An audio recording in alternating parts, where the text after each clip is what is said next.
And I want to read a passage from one of his lectures, which I think is one of the greatest things he ever wrote, and which has been a very marvelous thing for me.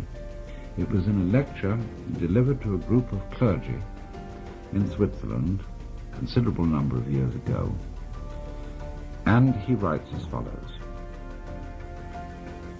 People forget that even doctors have moral scruples, and that certain patients' confessions are hard even for a doctor to swallow. Yet the patient does not feel himself accepted unless the very worst in him is accepted too. No one can bring this about by mere words.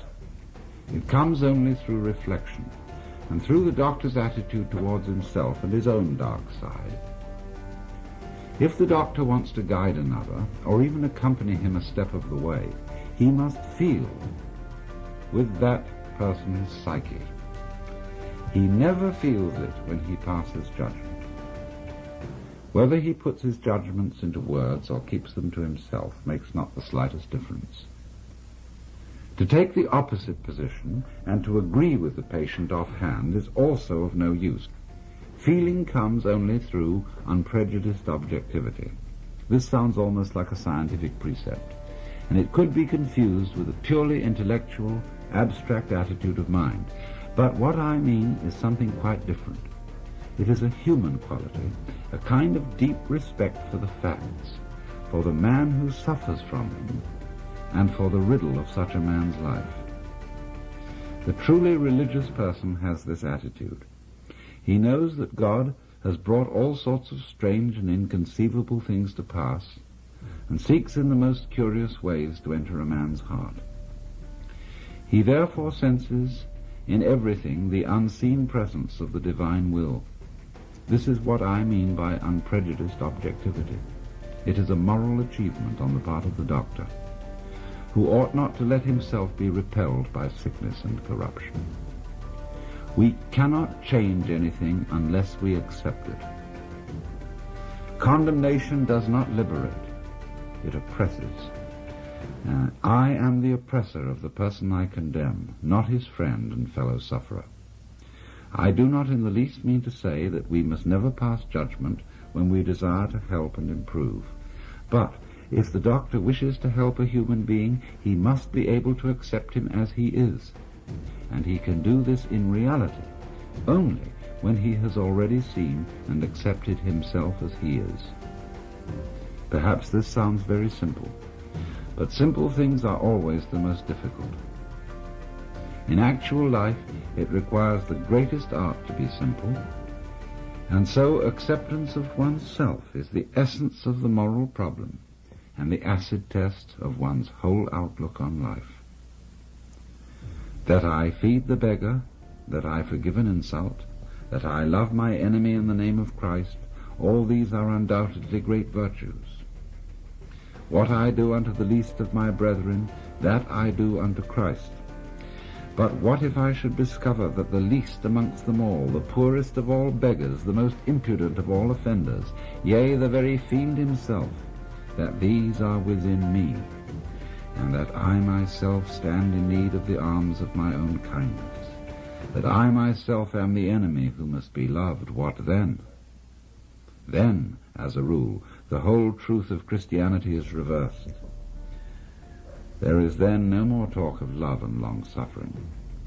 We say to the brother within us, Raka, and condemn and rage against ourselves. We hide him from the world. We deny ever having met this least among the lowly in ourselves, and had it been God himself who drew near to us in this despicable form, we should have denied him 1,000 times before a single cock had crowed.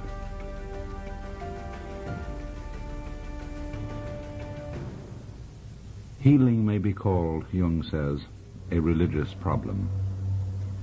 In the sphere of social or national relations, the state of suffering may be civil war, and this state is to be cured by the Christian virtue of forgiveness and love of one's enemies. That which we recommend with the conviction of good Christians as applicable to external situations, we must also apply inwardly in the treatment of neurosis. This is why modern man has heard enough about guilt and sin. He is sorely beset by his own bad conscience, and wants rather to know how he is to reconcile himself with his own nature, how he is to love the enemy in his own heart and call the wolf his brother. The modern man does not want to know in what way he can imitate Christ, but in what way he can live his own individual life, however meager and uninteresting it may be. It is because every form of imitation seems to him deadening and sterile that he rebels against the force of tradition that would hold him to well-trodden ways. All such roads for him lead in the wrong direction. He may not know it, but he behaves as if his own individual life were God's special will which must be fulfilled at all costs.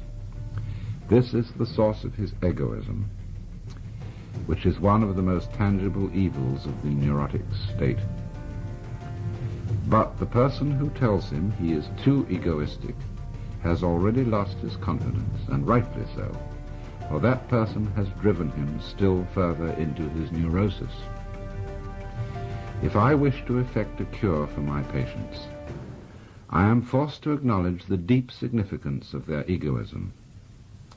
I should be blind indeed if I did not recognize it as a true will of God. I must even help the patient to prevail in his egoism. If he succeeds in this, he estranges himself from other people. He drives them away, and they come to themselves as they should, for they were seeking to rob him of his sacred egoism. This must be left to him, for it is his strongest and healthiest power. It is, as I have said, a true will of God, which sometimes drives him into complete isolation. However wretched this state may be, it also stands him in good stead, for in this way alone can he get to know himself and learn what an invaluable treasure is the love of his fellow beings. It is, moreover, only in the state of complete abandonment and loneliness that we experience the helpful powers of our own natures. When one has several times seen this development at work, one can no longer deny that what was evil has turned to good, and that what seemed good has kept alive the forces of evil. The archdemon of egoism leads us along the royal road to that ingathering which religious experience demands. What we observe here is a fundamental law of life, enantiodromia, or conversion into the opposite. And it is this that makes possible the reunion of the warring halves of the personality, and thereby brings the civil war to an end. End of quote.